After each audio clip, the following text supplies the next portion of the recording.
Hey guys, boys and girls, children of all ages, thanks for joining me. I'm Marc Goldberg. This is another episode of Marc Vlogs Watches. Now, before we get into the meat and potatoes of this video, which is flipping. What is flipping? Who's a flipper? Is it good? Is it bad? What's the deal with flipping? Am I a flipper? Are you a flipper? Okay, before we get into all of that, let's get the quick fist watch check out of the way. Oh, before we go, I'm not going to show you. Before we go into that, let me ask you, please subscribe to my channel. I've got lots more crazy ideas, fun videos, spies deep within Rolex. I got a lot to talk about, and I would like to talk with you in the comments. So don't make me do this alone, people.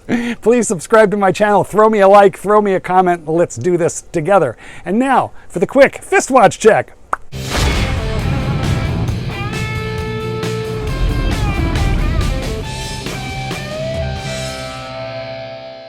Here it is. And today I am wearing the Grand Seiko. The Seiko SBGA 229 spring drive diver in 211 glorious ounces, quite a heavy watch, of stainless steel, 316L steel. Now, a couple of you have suspected that I might be flipping this watch, so we will talk about that in this video. But first, why did I buy it in stainless steel as opposed to titanium? Some of you have asked me that. And I'm going to tell you why. That's a muscle. I'm a real man. I don't need to wear titanium. I can support the weight, guys, okay? So, I feel like it's a good workout. Hey, do you need titanium? Do you really need a feather-light little watch? Well, I myself do not. I can support a stainless steel on this glorious... That is a masculine wrist, ladies and gentlemen, and I've got two of them, so I can handle stainless steel. But if you want to know the truth as to why really I like the stainless steel, it's the color.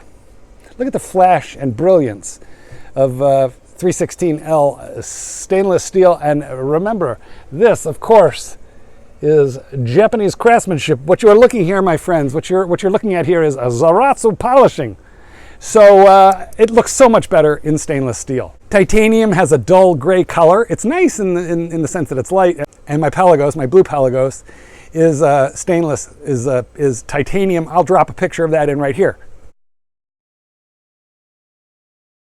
Now that you've looked at that, understand, look at the color difference. You know, that's kind of like dull and gray, and this is shiny and bright.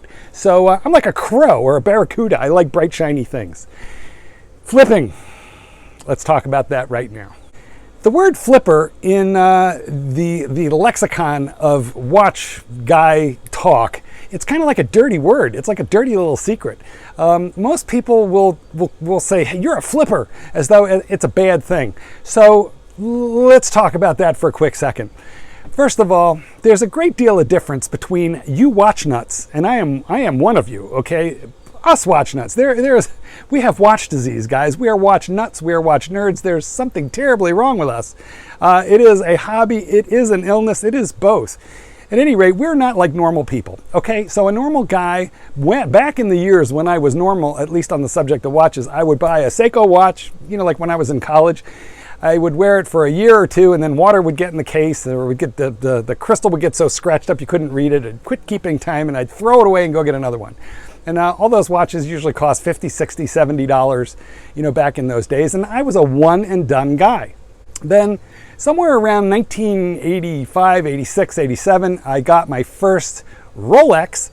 I'll put a picture of it in right here. It is a 34 millimeter Rolex date in two-tone, and I loved that watch. And naturally, of course, it still has sentimental value to me, so I keep it.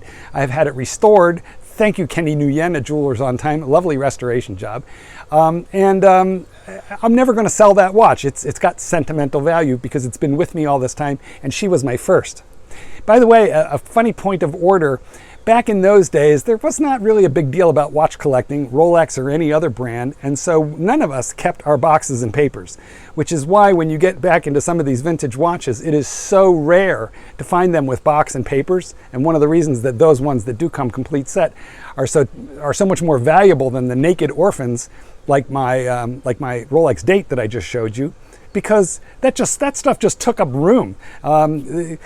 there was no such thing as flipping. There was no collectability. Nobody thought about retained value. You just got one watch and you wore the heck out of it. And in fact, that watch that I showed you, I wore it every single day for 10 years. And I did that when I was working in the office, when I went to the beach, when I was gardening. I remember digging my hands into great big, piles of peat moss and cow manure, mixing things up, and that watch, up to the elbows. I mean, I was fisting the earth wearing that Rolex, and it took an amazing amount of torture. It has, it never got water in it, and it doesn't even have a screw and crown. I don't think it does. I don't remember. Anyway, it has no crown guards, that's for sure. So it's amazing that little oyster case held true. But that was how watch guys lived back in the 80s. Most of you are significantly younger than me, so I'm just telling you, this is the way it was. We had to walk uphill to school both ways in the rain and in the snow to get a Rolex. And we got one, and then we were done. Box and papers, we didn't keep it. Retained value, we didn't think about it. Collecting, oh my God, it was difficult to afford one. And in terms of flipping, are you kidding? It's my watch. Why would I sell my watch? Now, at some point, things became a little bit more obtainable, and especially social media. As soon as we could do this together, what we're doing right now, subscribe so we could do it again tomorrow, and Facebook, and where we could connect to other crazy people like ourselves, the crazy just went nuclear. The crazy got bigger because we began to feed one another's vices. I don't know about you people, but you're watching me right now. But I know I'm not the only watch nerd you watch, although I want to be one of your principal watch nerds, watch gurus. But I have my own too, right? So, when I'm done uploading this video, the first thing I'm going to do is go see, what did Bruce Williams got to say? What's the rancher up to? Has Matt Stevens finally uploaded a new one? Did Simon Crane, find his tattered bathrobe? And did he ever change his wallpaper? How about Bruce Williams? Did you sell another watch? I mean, I want to know what's going on out there, guys. Just Bluefish Watches. Guy, how are you? Did you get anything new? How's your Rolex now that you got the big, chunk of metal out from under there? I'm in touch with all these people. Chris, did you get a new toothpick? I want to know everything. Archie, have you finally paid off the Patek? Are you going to get a fourth one?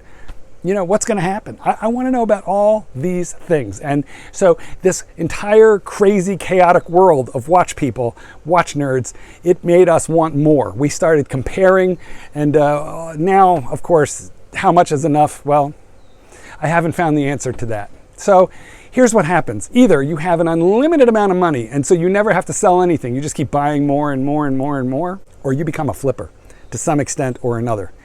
Now, I have way too much money involved in watches. I don't know about you, but when I take all my watches and I get out the abacus, okay, and I add up how much money that I got involved in watches, it's a little appalling, because I know plus or minus more or less what my net worth is.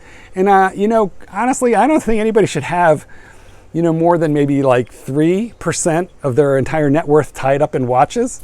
I suspect that, I suspect the horned one, that AC3 has got, 90% of his net worth tied up in watches. The rancher is something under that, but more than 3. And I don't know what my percentage is, but I know that it's a little higher than it should be. And what that means is when I begin to get the Jones to buy a new watch, like I did for this one, I've got to make a decision. Am I going to increase the amount of money, the percentage of my net worth that is tied up in watches, which are not the best investment? They feed the OCD and the watch nerd in me, but it's certainly not the same as buying blue chip stocks, right? Okay, so I've got to make the decision when I want to get a new watch like this one. Am I going to sell something to free up the funds to put in here, or am I going to add to the pool of money that I've already got invested in watches? And when I look at that pool, a couple years ago it was like this, and now it's like this, and what if it gets too big to handle? And that, that worries me, right? There's no adult in the room here, guys. I am the last one who should be, doing self-discipline. I really need somebody to say, no, you can't do this, but I'm the boss here. So I have to put the kibosh on my own base instincts. So what I decided to do when I bought this was to sell off the Omega in order to the Omega Seamaster. I'll drop that in here. And I liked that watch. You know, I liked it a lot. It had a fatal flaw for me, by the way. Its fatal flaw were the skeleton hands meant that I couldn't read the time at night because you got little lume dots at the end of the hour and the minute hand, and I just could not read the hour at night. And with this thing, you may say, oh, those are weird looking hands, and maybe they are, but I have it's quirky. This is a weird, quirky, funny little watch. Well, it's a big watch, 44 millimeter. But I've just fallen in love with it. So am I going to flip it? I want to say no. But if I do that, will you believe me? Put it in the comments. You think I'm going to flip the Grand Seiko? I don't know how long I've had it. I guess about 6 or 8 weeks now. And I have no urge to flip it. Could that change? Could. Let's admit it. Let's confess it. Guys, I got a problem, okay? I like new stuff. I like new shiny objects. And so maybe this will start to tarnish, you know, in my mind's eye, and I'll see something else and I'll be like, ooh, I got to have it. And then I'll start thinking, ooh, but the money. Now, I have a bunch of money also tied up in Rolex watches. And I kind of don't want to sell those because I feel those are collectible and things are going to happen in the world of Rolex. So I really don't want to sell any of my steel sports. And that little two-tone date, well, I can't sell it. Like I said, you know, it's been with me forever. So I love her and I can't sell her.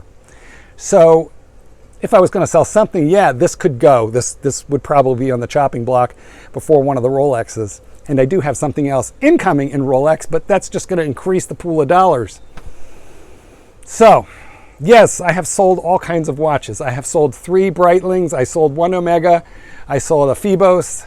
Not all at once, but, you know, over the course of time. I've got a cute little Borealis that I'm very fond of that, you know, I'm selling now because I don't need it. Why? Because I got a Marathon. Yeah, that's not crazy expensive, but hey, it's like almost $1,000. You want to see a picture of it right here?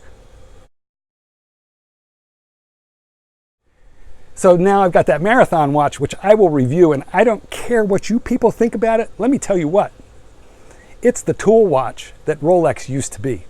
It's a terrific watch for its purpose. Very toolish, very purpose-built, not crazy expensive, and rough and tumble. I really don't want to, you know, like put my Rolex through a wood chipper, but the more use that you put on a Marathon, just the tougher, rougher, and, you know, just the better it looks. So I work in that watch, and I really like it, and it's got tritium tubes so I can sleep in it and read the time at night.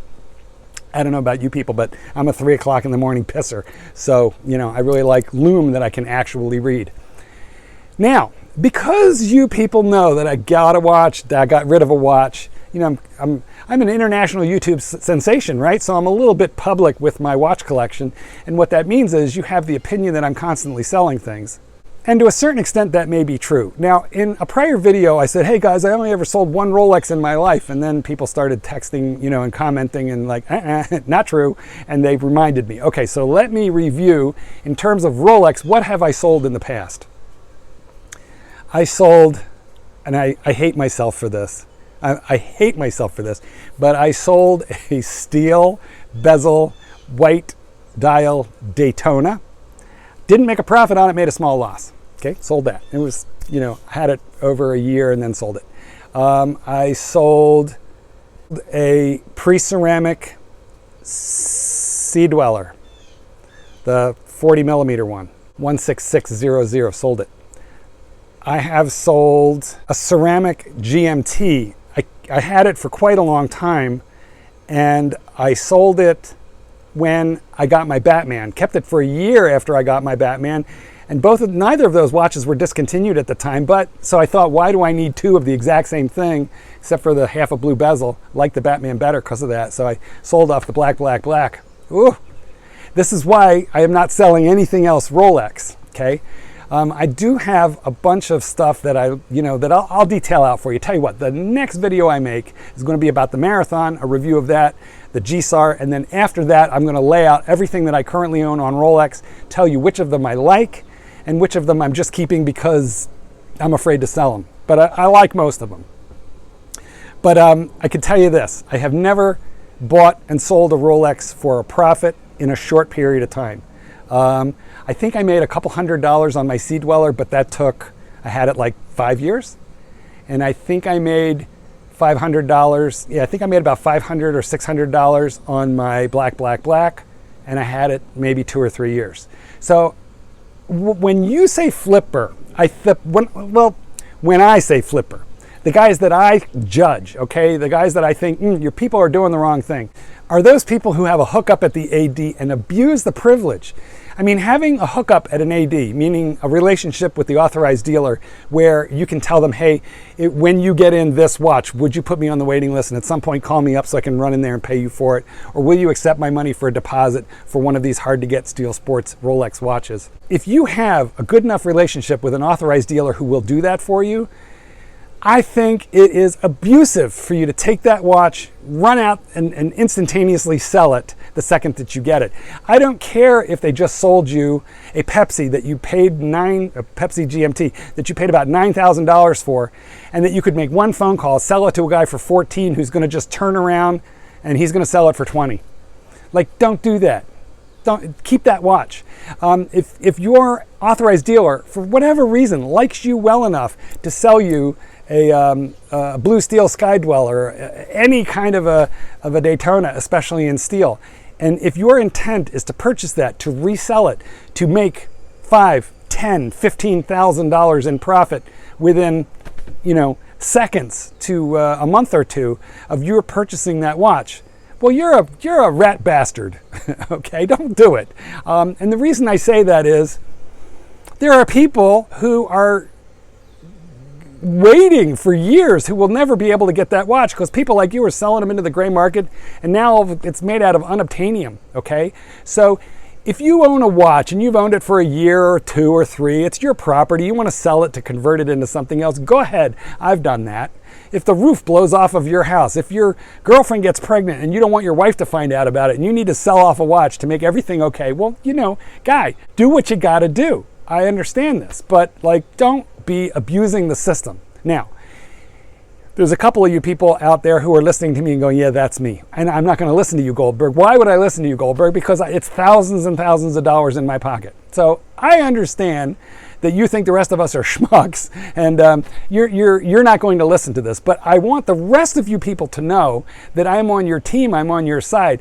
I do not buy to sell anything. That Omega that I purchased, I sold it, and let me assure you of something, I did not profit on that watch, okay? I owned it for a short period of time, and then I sold it. All I'm trying to say here is, I'm kind of a lot more like you people who wish that they could get all the cool stuff, and if I do manage to get the cool stuff, I can tell you this, I'm not selling it. Now, I have owned my Sea Dweller for coming up on a year, my 43 millimeter, I'm gonna put it in right here.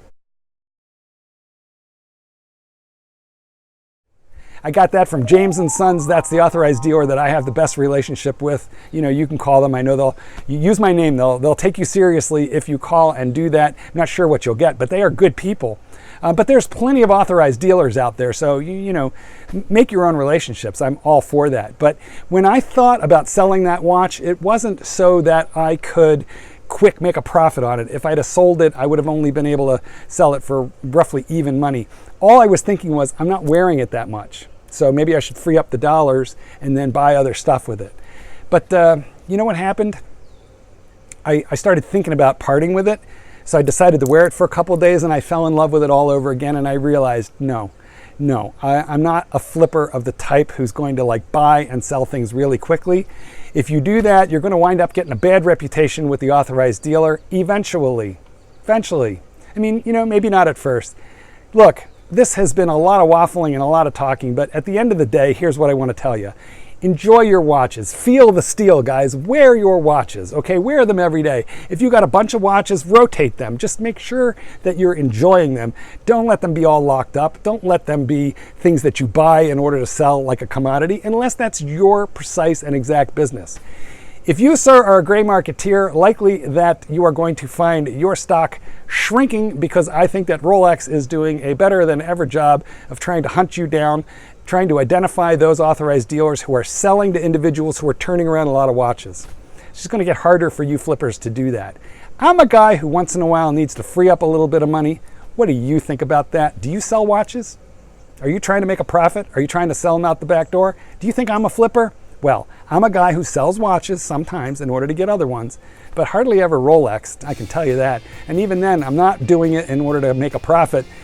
If I knew how to make a profit at this, maybe I wouldn't be a dog trainer. Anyway, I love being a dog trainer. I love being an author. Buy my book, Let Dogs Be Dogs, and this is going to be Goldberg. Peace out.